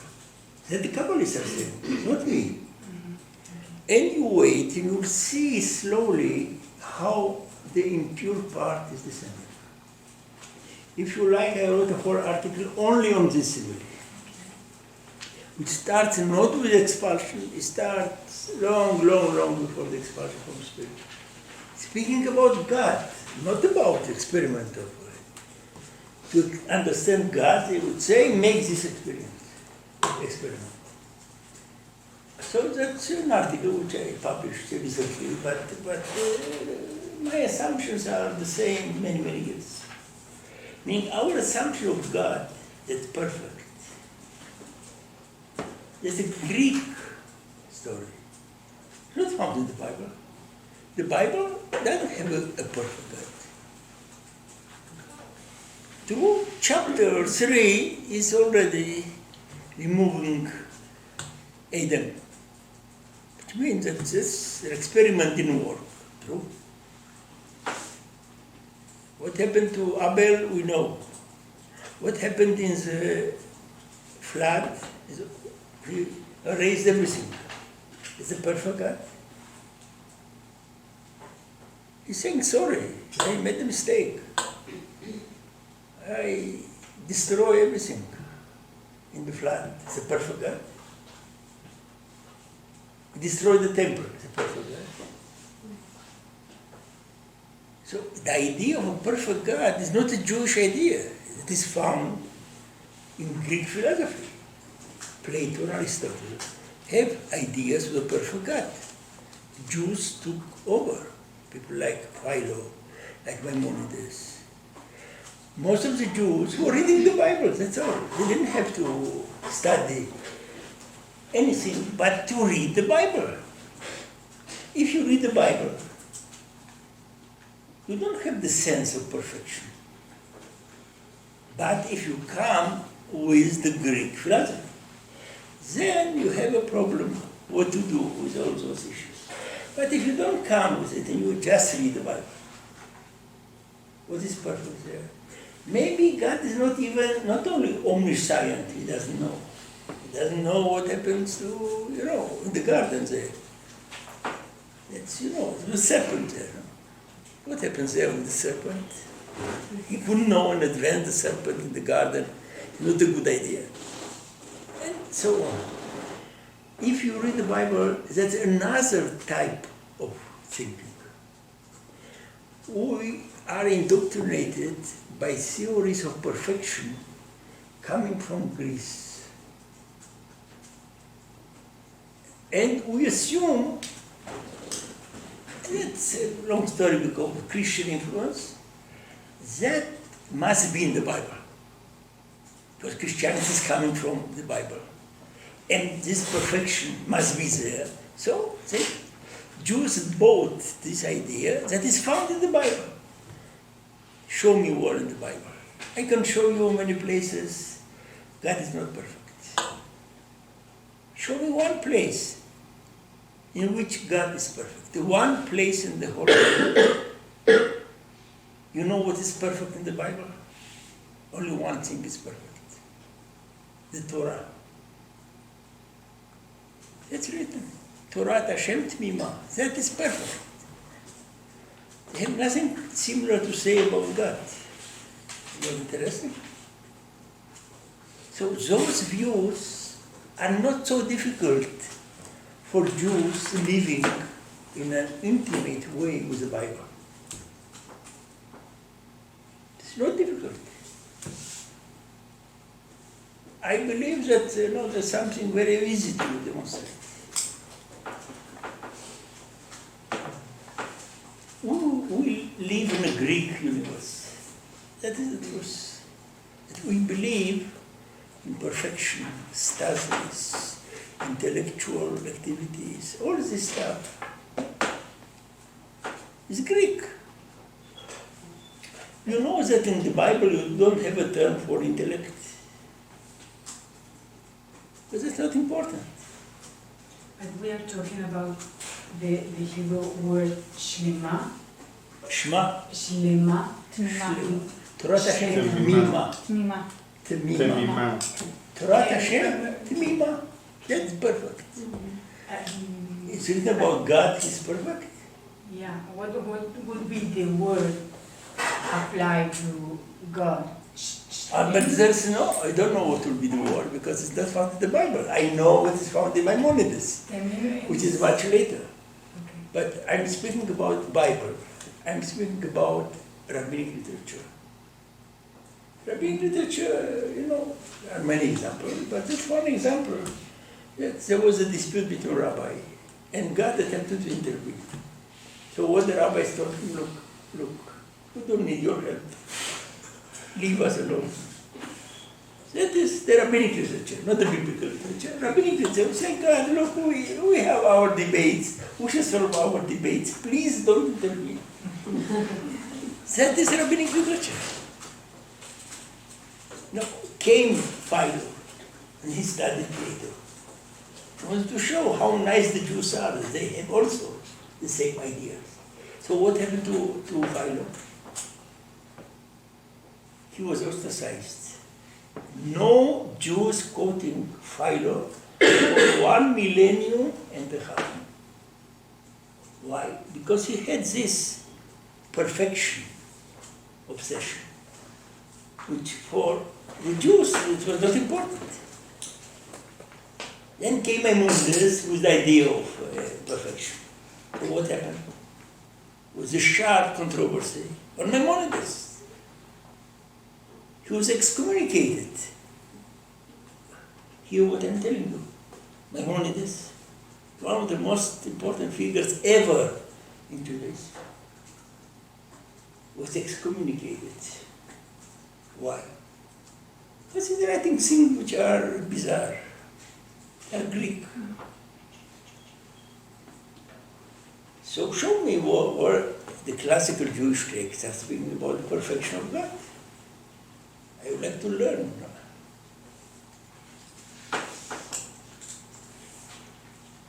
So we're living actually not in a Jewish Christian universe. We're living in a post-Jewish universe because Jews adopted ideas of perfection. Philo and Maimonides and all the great Jewish philosophers in Germany, France, are speaking as if that is Judaism. What Judaism is it? I told you earlier, no Orthodox Jew cares what Rosenfeld said. That's bizarre. Our assumption is that it's Judaism. That's Judaism because everyone can define Judaism. I have no problem with it. But for an Orthodox Jew, that's not Judaism. If you read very important Jews like George Steiner, he believes Maimonides is Judaism. Okay, up to him to believe in it. I have no problem. That's his Judaism. So in America, you can see many Jewish intellectuals saying, according to my Judaism, what happens in land of Israel or whatever is not good. No problem. Your Judaism, you define your Judaism. I have no problem with it. Don't tell me that it's Judaism. Say that is your Judaism. That's perfect. So people come with ideas that they represent Judaism. There's nothing like representative of Judaism. There's no way, ever. So then we must understand that it's a complex phenomenon and not attempt to come with simple answers. So another term that can summarize what I spoke here is complexity. Complexity is part and parcel of a long history, of a variety of creative centers, of interactions between centers, interaction between Judaism and other forms of religion. That is complex. There are many forms of complexity, not one form. Who knows how many? That's my answer, which is a difficult answer. Because people would like to have a simple answer. X or Y or Z. It's no simple answer. What happens in Christianity? Are the Orthodox Christians accept what happened in Catholic? Accept or not? Was a schism? Why? Because people cannot accept abstract things. It's very difficult. So slowly, let's differentiate it. Don't speak about other forms of Christianity, Coptic and Nestorian, and not the only Judaism is complex. Life is complex.